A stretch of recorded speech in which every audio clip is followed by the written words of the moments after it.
Assalamu alaikum wa rahmatullahi wa barakatuh. Que la paix soit sur vous, ainsi que la miséricorde et la bénédiction. Donc voilà, après une semaine à peu près de d'émeutes dans les banlieues, après ce qui s'est passé à Nanterre mardi. euh, donc voilà, ceux qui nous suivent sur Twitter savent que j'ai participé à beaucoup de space ces derniers jours par rapport à ce sujet justement. Et on voit que le mal-être et les problématiques sont profondes en fait.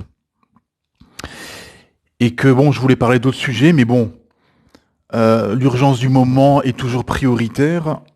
C'est-à-dire qu'en fait, le prédicateur, l'imam, euh, doit être dans le contexte, doit être dans la réalité du terrain, dans l'urgence du moment, hein.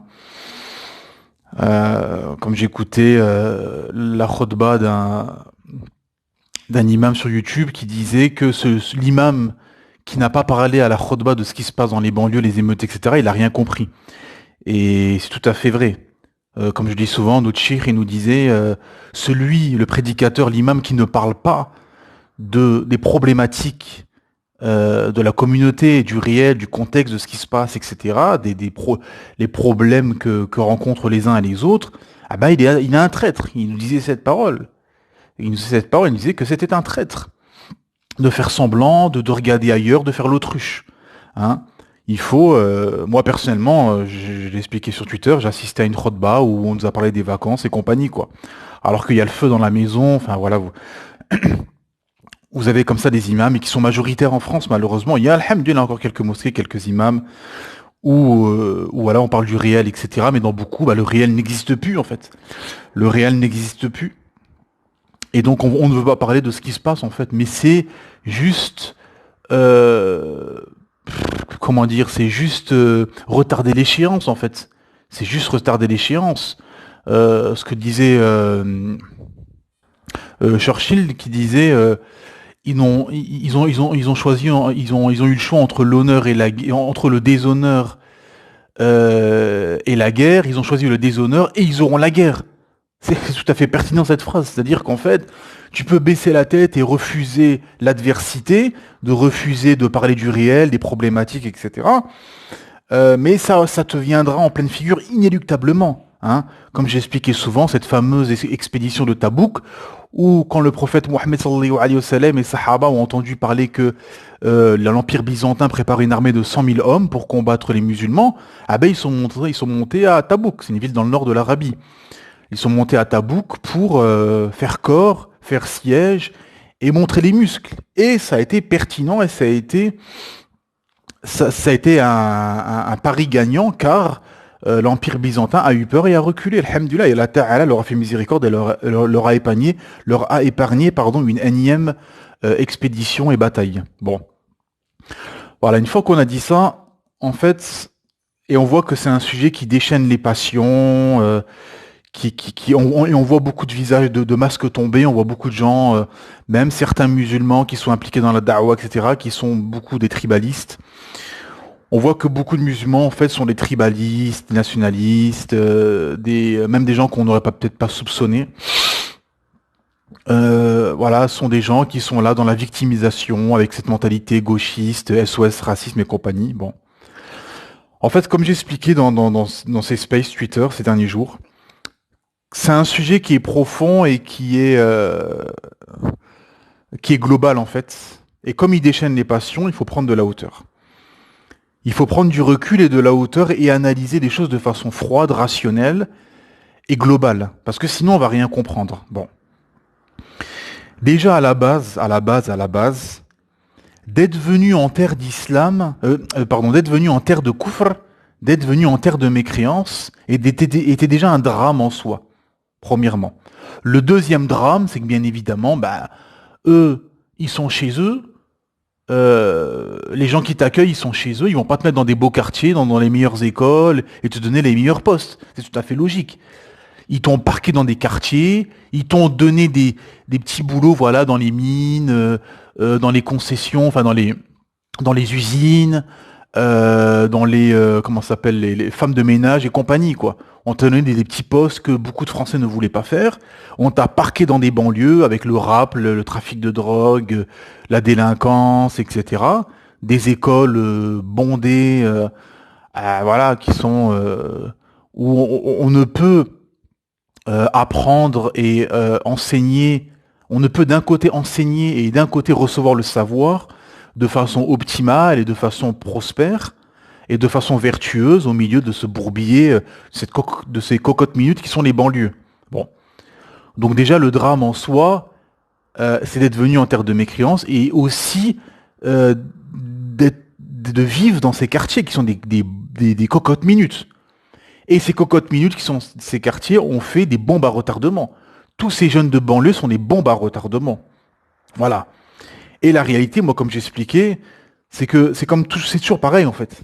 C'est-à-dire qu'en fait, Allah subhanahu wa ta'ala nous a révélé sa parole qui est le Coran, qui est le Saint-Coran.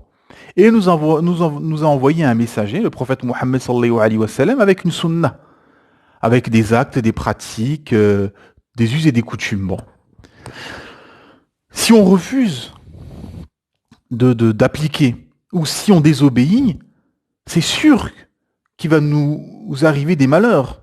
Hein. On connaît cette histoire, la fameuse bataille de Uhud, Ghazwat Uhud, où c'était une débâcle, parce que justement, les archers qui étaient sur la colline n'ont pas obéi à un ordre du prophète Mohammed sallallahu alayhi wa sallam de rester coûte que coûte dans cette colline. Bon, et c'était une leçon qu'Allah Ta'ala a donné aux musulmans finalement, que si on n'obéit pas à la révélation et aux ordres du messager, derrière, on va tomber.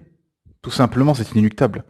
Et là, en fait, tout ça, tous ces draps, de façon globale, ces banlieues, ces quartiers, tous ces musulmans qui ont apostasié, les enfants de tous ces gens, tous ces immigrés qui sont venus en terre de Koufr, leurs enfants, tous ceux qui ont apostasié ou qui sont laxistes ou qui ont la mentalité gauchiste, féministe, ces racailles dans les quartiers, ces traîtres, etc., etc. Tout ça, c'est une leçon premièrement. Voilà. Ça nous montre que finalement, vous, en tant que musulmans, vous avez désobéi et vous êtes venus chez les mécréants pour des biens éphémères de la dunya, pour le confort matériel, pour le confort matériel. Et en fait, finalement, quand on fait une analyse et un constat, c'est une débâcle complète. Hein, c'est une débâcle complète, comme dans la bataille de Uhud. C'est une débâcle complète. Il n'y a rien à retirer. Il n'y a aucun bienfait. Il n'y a quasi aucun bienfait. Hein, parce qu'on va vous dire, oui, elle est convertie. Mais les convertis, Allah Ta'ala guide qui veut. Hein, tu peux faire da'wah, il n'y a pas de problème. Les sahaba, ils ont fait beaucoup plus. Les sahaba, les tabi'in, les premiers, entre guillemets, musulmans après la révélation du Coran, ils ont plus été la cause de conversion que nous. Parce que des territoires complets sont devenus musulmans, carrément. Des territoires complets qui n'étaient pas du tout musulmans sont devenus musulmans sans internet, sans télévision, sans avion, sans hélicoptère, sans électricité, sans rien. Hein, parce que, voilà, c'est une question de qualité, c'est pas une question de quantité, c'est une question de qualité et de sincérité. Hein, et donc voilà. Et la problématique, c'est ça. C'est-à-dire qu'en fait, c'est une débâcle et c'est une humiliation. Et pourquoi? Parce qu'on n'a pas écouté et obéi à un ordre du prophète Mohammed sallallahu alayhi wa sallam qui nous a interdit de vivre chez les mécréants. On a notamment un hadith qui peut faire peur. Je me désavoue de tout musulman qui vit au milieu des mécréants. Un autre hadith, le feu du mécréant ne doit pas avoir le feu du musulman, ainsi de suite. Bon.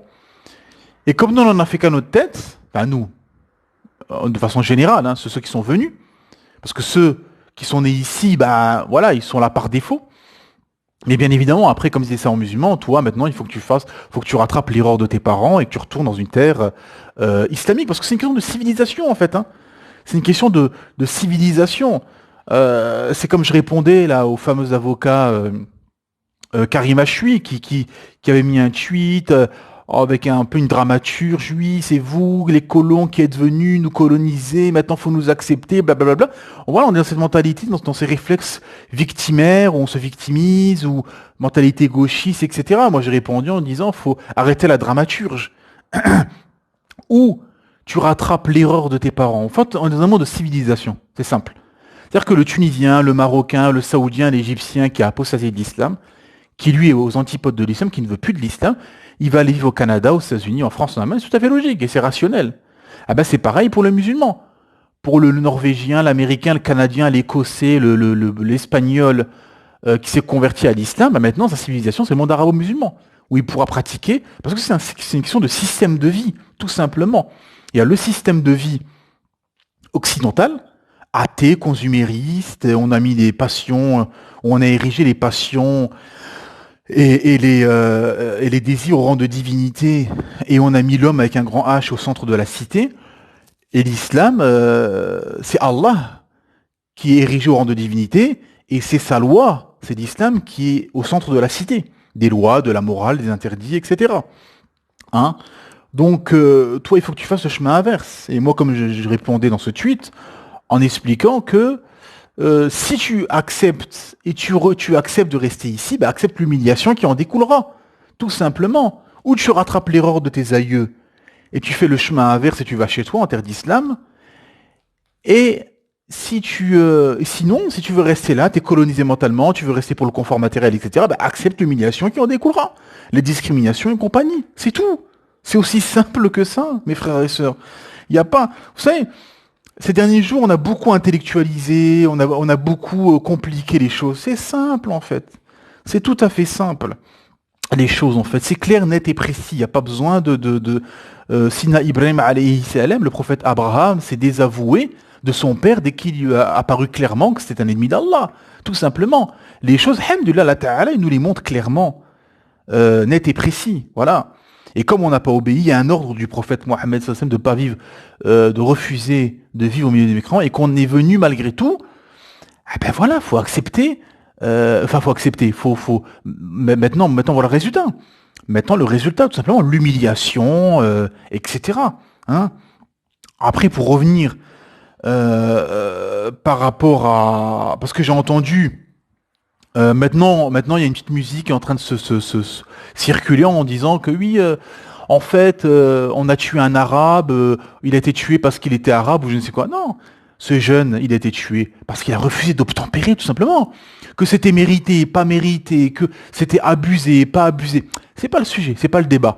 Le débat, c'est quoi? Le débat, c'est que si, comme j'ai tweeté, pour ceux qui nous suivent sur Twitter, c'est que si toi, tu veux jouer au cow-boy, tu te crois dans un film, tu fuis la police, tu es dans les délits de fuite, les refus d'obtempérer, etc., ah ben accepte les conséquences qui en découleront. Aussi simple que 1 et 1 font 2, tout simplement. Moi, dans un space, on m'a dit, oui, la police aura la déontologie, etc. Mais il y a la réalité du terrain, ça n'a rien à voir, la déontologie. Ça, c'est comment dire, c'est du blabla de théoricien. Non, il y a la réalité du terrain. La réalité du terrain, c'est comme je l'ai expliqué dans un tweet aussi, c'est que si 90%, et ce que j'explique aussi dans un space, et ce qui est logique à comprendre, si toi, par exemple à Paris, les policiers, ils constatent que 90% des délinquants, des voyous dans les quartiers qui foutent le bordel, sont des Suédois blonds yeux bleus en costard-cravate. Oui, je prends un exemple extrême exprès pour que ça marque les esprits et qu'on comprenne en fait. Si 90% des racailles, des voyous dans les banlieues qui foutent le bordel, qui pillent, qui volent, qui insultent, qui font des délits fuites et compagnie, sont des Suédois blonds yeux bleus en costard-cravate. Bon. Et que 90% des jeunes qui ne sont pas des voyous, des racailles, sont des Noirs, des Maghrébins, des Turcs en jogging, casquette et compagnie, ah ben le policier, il va plus contrôler des Suédois en costard-cravate, tout simplement. C'est une logique implacable. Ça n'a rien à voir. Oui, il y a des policiers racistes, il y a ci, il y a ça, d'accord, oui. Mais la réalité, c'est qu'à un moment donné, il ne faut pas se mentir.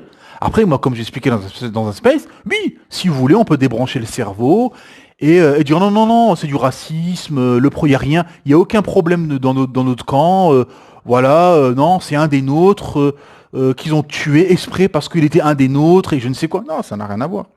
C'est tout à fait simple. Comme un maghrébin qui avait tweeté, qui avait dit moi je suis maghrébin, j'ai une tête de maghrébin et je me fais rarement contrôler et j'ai aucun problème avec la police, tout simplement. Si t'obtempères et t'acceptes le contrôle et que déjà en amont t'es honnête, t'es en règle et compagnie, oui, il risque de rien t'arriver, Inch'Allah, bi'idhnillah, tout simplement. C'est que tous ces jeunes, depuis 20 ans, qui sont morts dans les quartiers, etc., ah ben, quand on constate leur vie, bah, c'était des vies de délinquants, de voyous, etc. Et la mort était sur un délit de fuite. Était sur un délit de fuite, sur un refus d'obtempérer ou je ne sais quoi.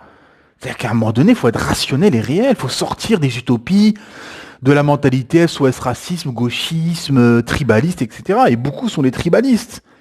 Ouais, ils ont touché un des nôtres, comme à l'époque dans les tribus bédouines, à l'époque du prophète sallam. Ça, ils se faisaient la guerre, deux tribus se faisaient la guerre pour un oui, pour un an, parce que voilà, ils ont touché un des nôtres et compagnie. Hein. Donc c'est tout. Derrière, il n'y avait aucune profondeur intellectuelle, rationnelle, logique et de justice, surtout de justice. Qu'est-ce qu'il dit le prophète Mohammed sallallahu alayhi wa sallam quand les Quraysh sont venus le voir pour jouer de relations, comme on dit, pour pas qu'une des femmes des leurs se fasse couper la main. Le prophète, il commence en disant, ce qui a fait perdre les gens avant vous, c'est qu'ils n'appliquaient pas les peines d'Allah aux gens hauts dans la société, ils l'appliquaient aux gens bas dans la société. Et il termine en disant quoi, cette parole magistrale? Si ma fille Fatima, radiallahu anha, si ma fille Fatima, elle aurait volé, moi-même je lui aurais coupé la main. Allahu Akbar. Ça, c'est la justice de l'islam. Le prophète Mohammed dit ça. Si ma fille aurait volé, moi-même j'aurais coupé la main. C'est ça la réalité, mes frères et sœurs. C'est ça la justice de l'islam. Il n'y a pas de tribalisme, il n'y a pas de passe-droit, il n'y a pas de parti pris. On applique la justice d'Allah subhanahu wa ta'ala.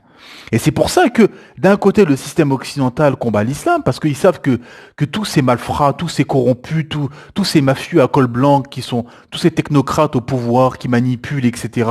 Et je vais y venir, parce qu'on nous endort depuis des années avec la abaya, le burkini, etc. Et là, on voit les vrais problèmes, et je vais arriver à ça. Et tous ces malfrats en col blanc, ces mafieux, ces corrompus, ces technocrates, etc. Ah ben, en fait, eux, ils changent les lois, ils changent les règles du jeu en fonction des passions, des idéologies du moment. Hein. On le voit, des Pierre Palma, des Sarkozy, le patron d'Assu 2000, le magistrat là, à Dijon qui mettait sa fille sur des sites pédophiles et compagnie, bah, ils sont encore en liberté ces gens-là. Parce qu'ils ont des passe-droits, parce qu'ils ont le bras long, ils ont de l'argent, ils ont des relations, etc. Donc on voit la corruption. Alors qu'ils savent que si l'islam est au pouvoir, ah ben tous ces gens-là, depuis longtemps, ils auraient eu la peine de mort, ou ils auraient été lapidés, ou la main coupée. Donc voilà. Et en contrepartie aussi, tous ces musulmans démocrates, laxistes, tribalistes, etc., ça ne les arrange pas trop que la charia arrive au pouvoir, parce qu'ils savent que toutes leurs petites magouilles, toutes leur égarement, leur hérésie et compagnie, ben, ils seront punis sur la place publique directement. Hein. Donc c'est ça la réalité inéluctable. Et donc en fait, voilà, tout simplement, c'est qu'à la base, à la base, c'est toi qui as tort. C'est toi qui as tort. Même si le flic s'est abusé, il a tiré, je ne sais quoi, peu importe, c'est pas le sujet, c'est pas le débat. La question, c'est qu'à la base, c'est toi qui es en tort. Tu refuses d'obtempérer. Voilà. Et là, la réalité. Donc forcément, si on joue au cow-boy, on refuse d'obtempérer, on fait des délits de fuite, etc., ah ben forcément, on va s'exposer au risque. Aussi simple que 1 et 1 font 2, il n'y a rien comment dire, d'extraordinaire. Hein. Il n'y a rien de compliqué, mes frères et sœurs. Hein. C'est tout à fait, c'est logique. Hein. Voilà. Et la problématique là qu'on voit dans les banlieues, tout ce qui se passe, etc., tous ces voyous, ces racailles, où tout musulman doit se désavouer. Moi, je me désavoue le premier. Moi, je me désavoue de tout ça. Moi, je suis pas un tribaliste. Toutes ces racailles, là, ces voyous, donnent une mauvaise image. Déjà, des Maghrébins de façon générale, parce qu'il y aura la discrimination, avant de parler de la religion, il y aura la discrimination, hein, qui va s'accentuer inéluctablement. Inéluctablement, parce qu'on pense pas à long terme, parce que ces jeunes-là, racailles, sont complètement... ils sont vides à l'intérieur. Et quand on est vide, quand on a le cœur vide et le cœur mort, et que son âme elle est vide et que son âme elle est morte, ah ben dehors, qu'est-ce qui va se passer à l'extérieur? Ah ben il y aura le vide et la mort. Et c'est ce qui se passe. Tous ces jeunes qui brûlent, qui braillent, qui font les macaques et les singes partout dans les rues, ah ben tout simplement parce que leur âme et leur cœur sont vides et sont morts au jour d'aujourd'hui, jusqu'à preuve du contraire. Tout simplement parce que ce qu'il y a, comme disent les savants, ce qu'il y a dans ton cœur va ressortir dans tes actes et tes paroles. C'est pour ça cette parole-là qui est venue des mécréants, que beaucoup de musulmans sortent, ouais, l'islam c'est dans le cœur, la foi c'est dans le cœur. Non, non, non, ouais, mais l'hypocrisie aussi c'est dans le cœur. L'hypocrisie c'est dans le cœur. Et surtout, que ce qui est dans ton cœur sera matérialisé par tes actes et tes propos. Et tes actes et tes propos vont trahir ce qu'il y a dans ta langue et dans ton cœur, ce que tu veux faire croire, tout simplement. Si toi, tu es Hanin, tu as le cœur plein d'amour, de mansuétude et de soumission à la Ta'ala et de piété, ah ben, Inch'Allah, bi'idhnillah, ça va ressortir dans tes propos et ça va ressortir dans tes actes. Et en contrepartie, si ton cœur il est mort, il est vide de passion, de drogue, de rap, de films mafieux, de détestation, de haine, de rage et compagnie, ah ben ça va se ressortir et c'est ce qu'on voit. Tous les camions brûlés, les immeubles brûlés, les gens agressés, les magasins pillés, etc. Où on se dit mais on est chez les fous, où on entend quelqu'un qui dit oui je peux tuer la police, c'est marqué dans le Coran. Où on veut faire croire que ça va faire croire, les gens vont croire quoi en entendant ça? Ah ben l'islam c'est l'anarchie, on peut tuer comme ça, alors que non, il y a un procès, il y a une enquête, on passe devant le tribunal, etc. L'islam est organisé, ordonné, d'ailleurs ce que les mécréants ont pris comme exemple, entre parenthèses. Tout simplement, voilà, on a vu une maman en hijab et en abaya en train de courir comment dire, avec un électroménager sous le bras. Mais on est où là? On est où? Il faut qu'on se réveille. Et vous avez des gens qui sont encore là, des musulmans qui sont à défendre. Ouais, mais vous savez, il faut les excuser. Non, il n'y a pas d'excuses. Il n'y a pas d'excuses. Il faut blâmer le blâmable et ordonner le convenable. Allah Ta'ala nous dit Kuntum khayra ummatin ukhrijat linnas tamuruna bil ma'ruf wa tanhauna 'anil munkar wa tu'minuna billah. Vous êtes la meilleure communauté qu'on a fait surgir aux gens. Vous ordonnez le convenable et blâmez le blâmable, tout simplement. Tout simplement. Et si on le fait pas, alors faut s'attendre au châtiment divin, tout simplement, parce qu'on est tous complices et tous dans le même bateau. Si on baisse les yeux et qu'on regarde ailleurs et qu'on fait l'autruche comme beaucoup d'imams sur le minbar, beaucoup d'imams dans les mosquées qui baissent les yeux, qui tournent la tête et qui refusent de parler du réel, de ce qui se passe, et qui vous parlent de la pluie et du beau temps, eh ben ils sont complices ces gens-là, ces imams-là, qui ne parlent pas, qui ne disent rien. Hein? Voilà, c'est ça la réalité. Non, comme a dit Hafidallah, l'imam de Blanc-Ménil, Sofiane Abou Ayoub, il me semble, elle a fait une khutba magnifique sur ça, justement. Ah ben justement, c'est ce qu'il explique. En parlant de ça, de ce fameux gars là qui a dit oui, on peut tuer les policiers, c'est marqué dans le Coran. Il a dit ben viens nous dire ça, viens nous ramener les preuves qu'on peut tuer comme ça, de façon anarchique, etc. Non, l'islam c'est la justice. Il y a une enquête, il y a un procès, tu passes devant le juge. Hein, c'est pas chacun fait ce qu'il veut de façon anarchique. Hein, ou comme il disait, cette femme qui a volé un abaya en hijab, enlève la abaya, enlève le hijab, fais-toi des cheveux verts ou violets, je ne sais quoi, et vole, mais ne mêle pas l'islam à ta corruption. Parce que, inéluctablement, qu'on veut ou qu'on ne veut pas, et ça, c'est un fond, c'est le fond que beaucoup ne veulent pas voir et ne veulent pas comprendre, c'est que les gens associent tous ces actes à l'islam, malheureusement.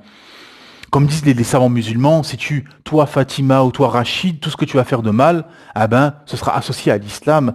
Et moi, j'ai eu des gens qui m'ont dit, ah, vous voulez plaire aux mécréants. Comment ça plaire aux mécréants? Quelqu'un m'a dit ça, mais comment ça plaire aux mécréants? La hawla ou la quwwata, les gens qui n'ont rien compris, qui mélangent tout. Il n'y a pas de plaire aux mécréants, il y a de montrer une bonne image de l'islam, parce qu'on doit informer, parce que demain, il y a le qiyamah, il y a l'enfer ou le paradis. Là, c'est l'enfer et le paradis qui se jouent, mes frères et sœurs. Donc en fait, qu'est-ce qu'il faut faire? Il faut informer, tout simplement. Il faut informer de la vérité. Et toi, tu dois donner une bonne image. Et c'est comme ça, et alhamdulillah, moi comme j'ai répondu à quelqu'un, alhamdulillah, heureusement que les sahaba, les compagnons du prophète, avaient ce adab, avaient ce comportement, ont vu cet intérêt général de faire da'wah, de montrer le bon comportement et la bonne image de l'islam. Toi, ton but, c'est de donner une bonne image de l'islam pour ramener les gens à l'islam. Il y a un système, bien évidemment, il y a un système corrompu qui combat l'islam et les musulmans, un système politico-médiatique, et plus. Mais les gens, la masse, sont des cœurs à gagner. Sont des gens à ramener. Beaucoup se convertissent à l'islam. Ils étaient quoi, ces convertis à l'islam avant? Ils étaient mécréants, ils n'étaient pas musulmans. Et beaucoup sont convertis à l'islam. La cause, ça a été quoi? Ah ben, le bon comportement de beaucoup de musulmans. Le bon comportement, la gentillesse, le partage et compagnie. Tout simplement. Donc ça n'a rien à voir de plaire ou pas plaire. Et c'est là qu'on voit que beaucoup sont complètement à côté de la plaque. Complètement à côté de la plaque, mes frères et sœurs. On mélange tout. On mélange les discriminations, on mélange le système qui combat l'islam, on mélange les racailles, on mélange tout. Non, chaque chose en son temps et chaque chose à sa place. Là, la réalité, c'est que toutes ces racailles, tous ces voyous, et même des gens, on voit des sœurs en hijab, en jilbab, ou des gens qui disent Allahu Akbar ou je ne sais quoi, ah ben tout ceci, ah ben les gens vont associer à l'islam, tout simplement. Et même les maghrébins de manière générale, à tous ces racailles qui sont maghrébines, africaines, turques, je ne sais quoi, ah ben on les associe à l'islam. C'est ça qu'il faut voir. Et ça va faire plus fuir qu'autre chose. Premièrement, les discriminations, à l'embauche, au logement et compagnie, déjà qui sont déjà abyssales, qui sont énormes les discriminations. Hein, des journalistes envoient 100 CV avec bac plus 5, bac plus 5, où il n'y a que des noms maghrébins africains, ah ben 80% ne sont pas acceptés. Et les mêmes CV avec les mêmes compétences au même moment, aux mêmes entreprises, c'est le contraire, c'est 80-90% qui sont acceptés quand on a des Kevin, des Julie et compagnie. Hein. Ben là, ça va s'accentuer, la discrimination et la haine indirectement de l'islam. Même si, alhamdoulilah, beaucoup de non-musulmans se réveillent et commencent à comprendre que ça n'a rien à voir à l'islam, etc. Toutes ces racailles sont juste issues de leur système, sexe, drogue et rap, films mafieux, réseaux sociaux, Hanouna et compagnie, quoi. Tout simplement, Skyrock, etc. C'est la réalité. Donc c'est ça, inéluctablement. C'est qu'en fait, on renvoie une mauvaise image abyssale. Voilà, qu'est-ce qui va en découler? Seul Allah subhanahu wa ta'ala sait qu'Allah ta'ala nous vienne en aide et nous facilite, Inch'Allah, bi'idhnillah, la hijra en terre d'islam, parce que c'est ça la réalité. Les constats, ils sont ceux-ci, bien évidemment. Et... Et les actes, mes frères et sœurs, bien évidemment, tout simplement, dans toute chose, j'ai entendu beaucoup dans les spaces parler avec leur tête. Oui, mais qu'est-ce qu'il faut faire? Ouais, mais il faut faire ci. Ouais, mais il faut faire un lobby, comme les juifs. Ouais, mais on veut copier les mécréants. Mais on a des textes, pourquoi tu veux copier les mécréants? Il faut faire comme les juifs, faut un lobby, il faut se lancer en politique, non, arrête de parler, arrête. Si tu parles avec ta tête, tais-toi. Tais-toi, barakallahu fik. Ne parlez pas avec vos têtes, mes frères et sœurs. Parlez seulement avec Allah, Rasul. Qu'est-ce qu'a dit Allah? Qu'est-ce qu'a dit son messager? Quand on veut prendre des actes aussi fondamentaux, c'est seulement avec la parole d'Allah et la parole de son messager. Tout simplement. Ne cherchez pas à vouloir copier des micros. Ça, tout simplement, c'est quoi? C'est une mentalité de coloniser et de complexe d'infériorité. Le musulman, déjà, il est dans le juste milieu, dans le juste équilibre. Il est intègre. Il est honnête intellectuellement et il n'est pas tribal, parti pris, gauchiste et compagnie. Le constat, c'est ce que je vous ai fait. Les actes, c'est qu'est-ce que nous dit le Coran et la Sunna? Le Coran et la Sunna nous dit quoi? Qu'il faut vivre en terre d'islam au milieu des chiens, tout simplement. Où tu pourras envoyer ta fille en abaya, en hijab au collège, où tu pourras égorger ton mouton, où ta femme pourra sortir en niqab, pour ceux qui suivent cet avis de savant. Tu pourras y aller dans la rue, alhamdoulilah. Tu peux appeler les gens à l'islam. Tu peux aller dans un magasin, dans un commerce, faire nasiha si la personne elle vend des choses haram, etc. Tu peux appeler les gens à l'islam ouvertement. Voilà, tu peux faire et tant d'autres actes que tu peux faire. On va pas te regarder bizarre de travers, etc. Il n'y a pas de discrimination parce que tout le monde s'appelle comme toi et compagnie, tout simplement. Mais au moins, en attendant, comme j'ai expliqué, parce que malheureusement dans le contexte français, pour ceux qui habitent en France et qui savent très bien, le contexte français c'est que la plupart des mosquées sont en plein milieu de la zone, malheureusement. Pas tous, pas partout, mais quasi partout. Une grosse majorité des mosquées en France sont dans des quartiers au milieu de la zone.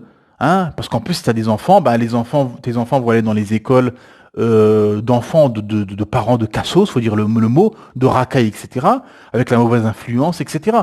Donc au moins, le juste milieu, c'est d'habiter dans un endroit civilisé, mais pas trop loin. Pas non plus habiter à 1 heure ou 45 minutes d'une mosquée, et pas non plus être juste... voilà, trouver un juste équilibre entre être... bien évidemment, alhamdoulilah, c'est bien d'être à côté de la mosquée, se recommande les savants, mais si tu es au milieu de la zone, etc., et qu'il y a plus de risques, plus de méfaits que de bienfaits, et habiter à 1 heure d'une mosquée, non, il faut trouver un juste équilibre, et être, alhamdoulilah, prendre un peu de recul, être dans un endroit civilisé, propre, où tes enfants pourront grandir en attendant d'être en terre d'islam de façon plus prospère que dans ces banlieues où seule une personne qui a perdu la raison voudrait y construire une famille. Et être pas loin pas loin de la mosquée. Hein. Alhamdoulilah, être à 5 minutes, 10 minutes pour pouvoir au moins, Inch'Allah, assister aux prières quotidiennes, etc. Parce que c'est d'une importance capitale d'aller à la mosquée tous les jours en fonction de ses moyens, comme on peut, parce que ça augmente la foi, parce que tu vas y croiser des frères et des sœurs, même si les prêches, dans la plupart, malheureusement, sont pas au niveau des enjeux, des enjeux à venir et des problématiques du réel. Malgré tout, alhamdoulilah, ça augmente la foi, t'entends la parole du Créateur, t'es dans des endroits où il y a des malaïkas, etc. Alhamdoulilah. Donc voilà, et la problématique aussi, c'est que comme on est dans un pays en France où c'est dirigé par des démocrates, droits de l'homme, humanistes et compagnie, comme il n'y a pas de peine divine, voilà, toutes ces émeutes, etc., ça va être compliqué pour l'État français d'arrêter ça facilement parce que il n'y a pas de peine dissuasive. On revient toujours à la même chose. Comme on s'est éloigné des peines divines, parce que dans l'Europe du Moyen-Âge, il y a encore pas longtemps, il y avait la peine de mort, il y avait la lapidation sur la place publique, t'étais brûlé sur le bûcher, bon, même si c'est pas dans la charia, brûler les gens, parce que tu n'as pas le droit de châtier même un animal, même un insecte, tu n'as pas le droit de le châtier au niveau de brûler. Il n'y a que Allah qui brûle, tout simplement. Il y a d'autres façons, éventuellement, de tuer des animaux, des insectes, etc., comme on expliquait les savants. Mais, voilà, en tout cas, il était brûlé sur le bûcher, il y avait la peine de mort, il y avait la lapidation, etc. Donc, comme il n'y a plus ces peines-là, et qu'on est dans un système de prison, où les prisons sont pleines à craquer, ça va prendre du temps pour atténuer toutes ces émeutes et ces racailles, tout simplement parce qu'on s'éloigne de la peine des peines du Créateur, où le Créateur nous a donné des peines magistrales pour pouvoir arrêter toute personne qui voudrait faire le facède et la corruption sur Terre, tout simplement. Et voilà. Et aussi en contrepartie, parce qu'il faut être dans le juste équilibre et dans le juste milieu, en contrepartie, c'est une humiliation pour la France.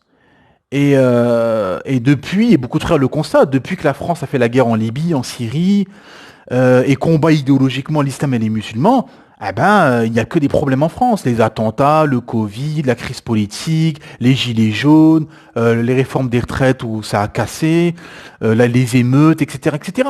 Donc, tu veux attaquer la religion du Créateur à la terre, là, attends-toi au châtiment, attends-toi aux punitions, attends-toi à tout ce qui va en découler, tout simplement.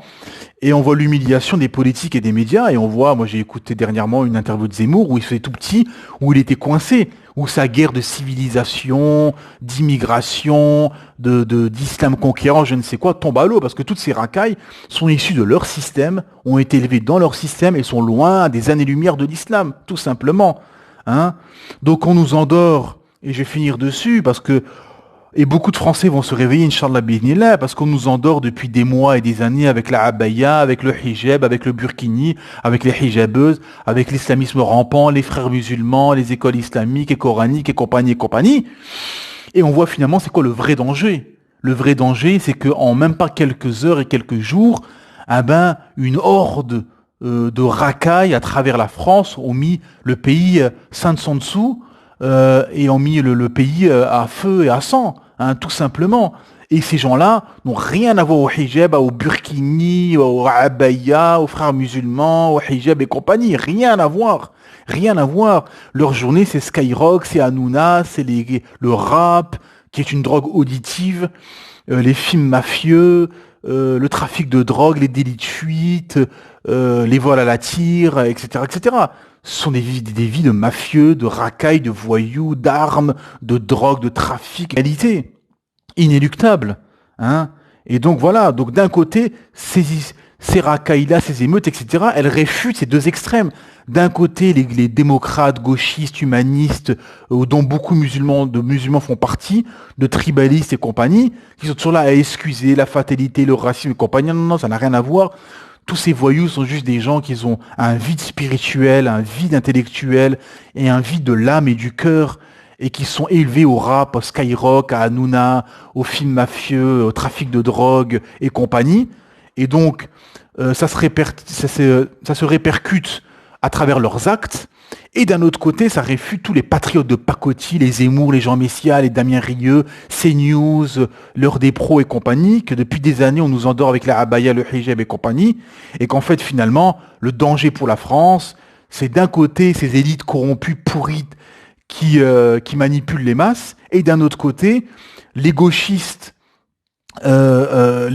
humanistes, pro-LGBT, décadence et compagnie. Et au milieu de tout ça, ben, on voit toutes ces émeutes, ces racailles, ces voyous, qui sont finalement le fruit de tout ça, de tout ce spectacle affligeant, et de ces émeutes et ces racailles dans les banlieues, qui cassent tout, font mentir d'un côté les gauchistes démocrates, SOS racisme, tribalistes et compagnie, et font mentir les patriotes de compagnie, illustrés par Zemmour, qui blabla depuis des années avec sa guerre de civilisation, le danger des frères musulmans. On a eu pareil, il a eu une écrivaine là, qui a sorti un livre sur le frérisme, les frères musulmans, elle s'appelle Florence, je ne sais plus quoi, etc., qui a eu le tapis rouge sur CNews, etc. Dès que tu tapes l'islam, tu as le tapis rouge sur CNews. Et finalement, tous ces gens-là, ces guignols qui nous parlent de frères musulmans, de ci, de ça, l'islamisme rampant, le burkini, parce que dans quelques jours, il y aura la saison du burkini, hein, je vous le préviens déjà, les hijabeuses et compagnie, ah bah, ça les fait mentir eux aussi, que finalement, ça n'a rien à voir. Le danger en France, c'est le koufr, la mécréance, illustrée par ces gauchistes décadents, pervers qui autorisent tout, où il n'y a plus de loi dissuasive, où il n'y a plus d'ordre. Voilà, donc tout ce qui a découlé de la laïcité, de mai 68, de l'américanisation des sociétés, l'américanisation des esprits. Et, et le fruit de tout ça, ah ben on le voit, toutes ces jeunes générations de racailles, de voyous, qui sont complètement américanisés et complètement fanatisés par le système occidental, tout simplement. Donc voilà mes frères et sœurs, ce qu'on pouvait dire sur toute la problématique, hein, de tout ce qui se passe, etc., c'est de prendre la hauteur, d'être rationnel, de dire bah, tout simplement si tu joues avec le feu, ah ben, si tu joues avec le feu, bah, tu risques de te brûler, et que tout ce qui se passe, toutes ces racailles, ces émeutes, ces musulmans démocrates, laxistes, apostats, féministes, et compagnie, ben en fait c'est le fruit tout simplement de ne pas avoir obéi à un ordre du prophète Mohammed sallallahu alayhi wa sallam, qui nous a ordonné de rester parmi les siens et de ne pas vivre au milieu des mécréants, parce que eux ils vont profiter de ta faiblesse, et ils ont profité de la faiblesse des Maghrébins, des Africains qui sont venus, où ils ont parqué dans des quartiers avec de la drogue, du rap, et ils laissent faire ça depuis des années. Et l'État français est complice aussi parce qu'il laisse faire ce trafic de drogue, d'armes et compagnie. Et qu'au milieu de tout ça, finalement, de tout ce bourbier, de ce spectacle affligeant, le musulman intègre, sincère et honnête intellectuellement, ah ben il condamne le blâmable et il ordonne le convenable, et il est dans le juste milieu, il fait des constats justes, dans le juste équilibre, et il donne des solutions claires, nettes et précises via le Coran et la Sunna de son messager, du messager d'Allah, sallallahu alayhi wa sallam. سبحانك اللهم وبحمدك أشهد أن لا إله إلا أنت أستغفرك وأتوب إليك